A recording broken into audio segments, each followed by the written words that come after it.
Yan, so no. So, good day, engineering body. So here we go again on another day, another set of tutorials, no?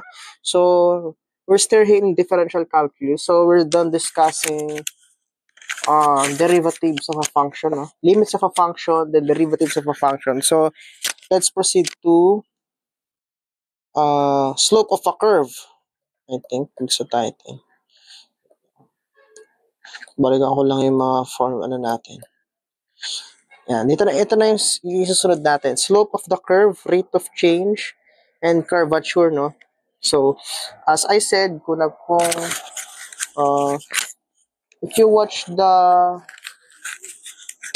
our introduction to differential calculus, na-conclude natin na yung pinaka-formula or mathematical definition ng differentiation, derivatives of a function, igaling lang sa slope of the curve or slope between 2 points, no?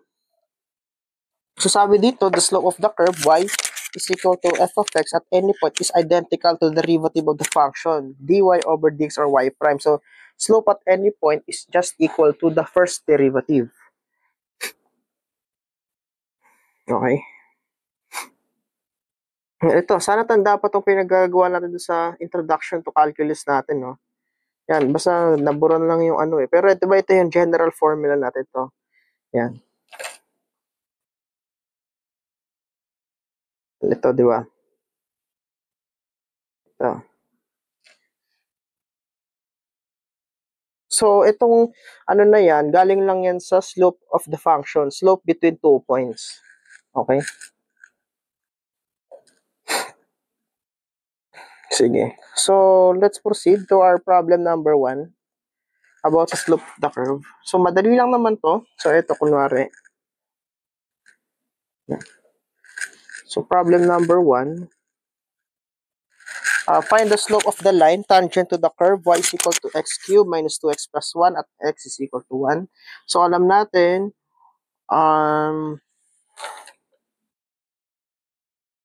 yung slope designated as m, di ba? M, so the analytic geometry natin is just equal to the y prime. So, ano dito, i-rewrite natin, diba y daw is equal to x cubed minus 2x plus 1. So, y prime niyan is 3x squared plus 2. Okay? Sabi dito at x is equal to 1. So, m is 3, 1 squared. Just substitute the value, or 3 squared is equal 9. Minus pala to, sorry. Minus. So, 3 minus 2 is just 1. So, yan, sagot natin na yung 1. So, ganun lang naman.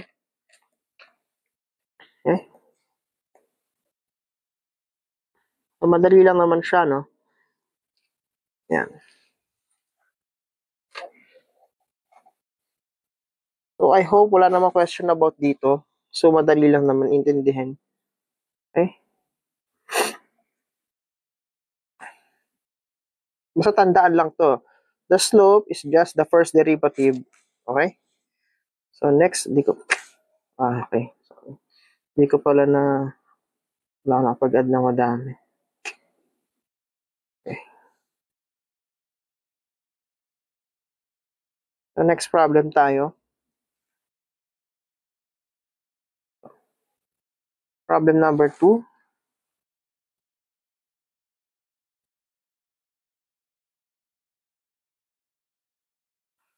Determine the slope of the curve x squared plus y squared minus 6x minus 4 minus 21 equals 0 at 0, 7.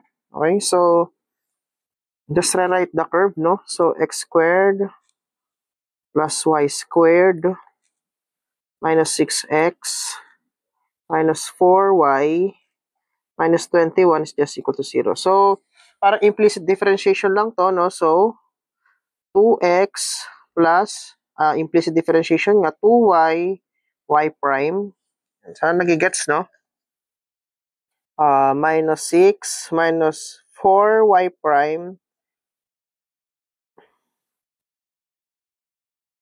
is equal to 0. So, itira natin din sa kabilang side ng equation yung y prime, no? Para madali natin siyang maano mamaya. It's just equal to 6 minus 2x. And then, y prime, ay, 2. So, y minus 2, 6 minus 2x. So, makuha natin yung y prime is just equal to 6 minus 2x all over 2y minus 4. Yan. Ang sabi dito, at 0, 7. So, lagyan natin siya dito, no? So, slope is just 2. 6 minus 2, substitute lang, 0 all over 2, 7 minus 4. Lalabas dyan ay 6 minus 0 is 6 over 14 minus 4. 10, or slope is just equal to 3/5.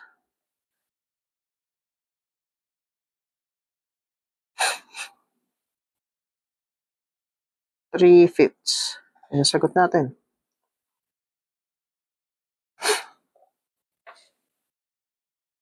Okay. Yan. Okay, next problem tayo. So, madali lang naman siya, no?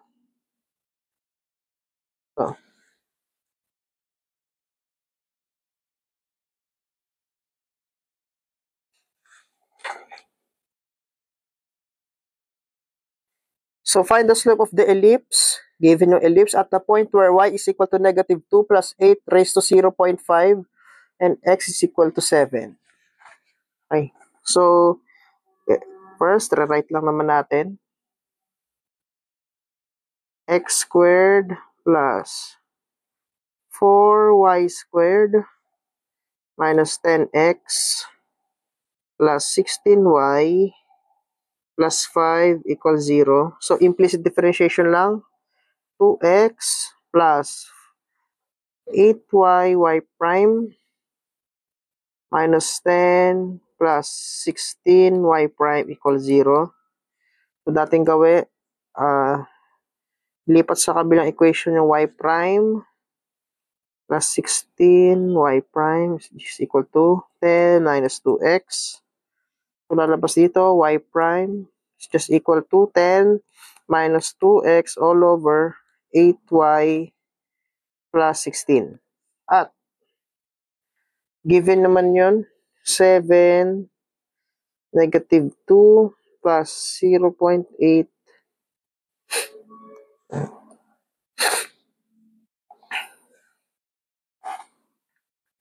plus 8 raised to 0.5. So, ang lalabas natin, y prime kasi slope is equal to, calculator na lang.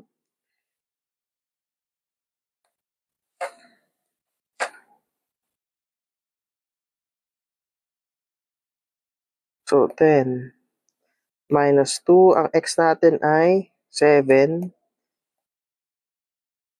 all over 8. Negative 2 plus ano yun? Plus 8 raised to 0.5 plus 16. Ang lalabas, negative 0.1768 na lang. So, negative 0.1768. So, that's our final answer.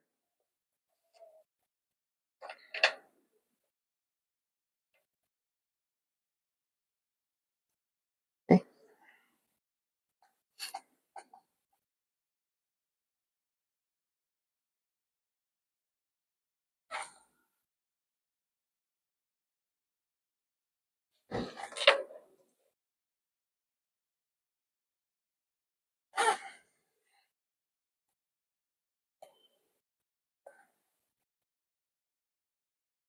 Ay, mali, sorry.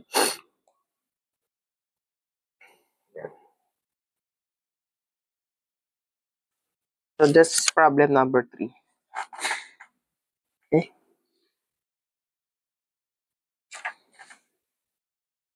Ay, next problem, kaya pa, maaga pa naman.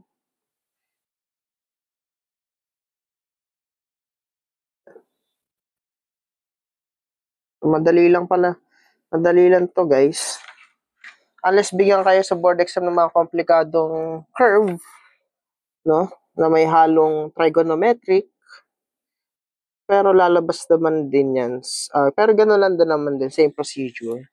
And then, meron na tayo sa calculator ngayon na differential, no? I think meron dito.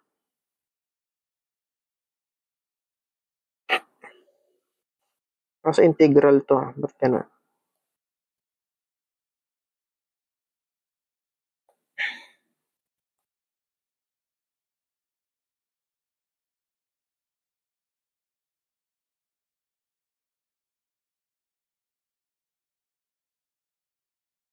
Sa calculator nyo, meron naman dong sa Malin's calculator na, meron ng differential integral yan.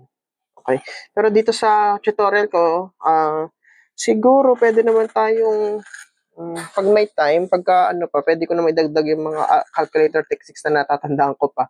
Pero actually kasi during my board exam, hindi ako masyadong gumamit ng calculator techniques. Talagang mano-mano ko siyang sinod. Ewan ko lang, basta trip ko lang.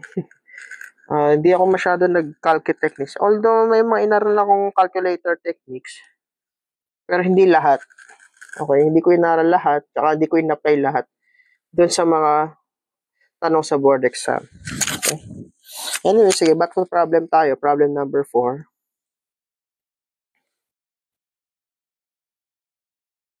Find the slope of the tangent to the curve y squared is equal to 3x squared plus 4 through point -2, 4. So, alam natin ulit, slope of the curve y is equal to f of x at any point is just dy over dx. So, first derivative lang nung given curve. So, ilagay natin dito, y squared is 3x squared plus 4. So, 2y prime is equal to 6x. Yan na. Tapos, kunin natin ang y prime, 6x over 2y. So, sabi,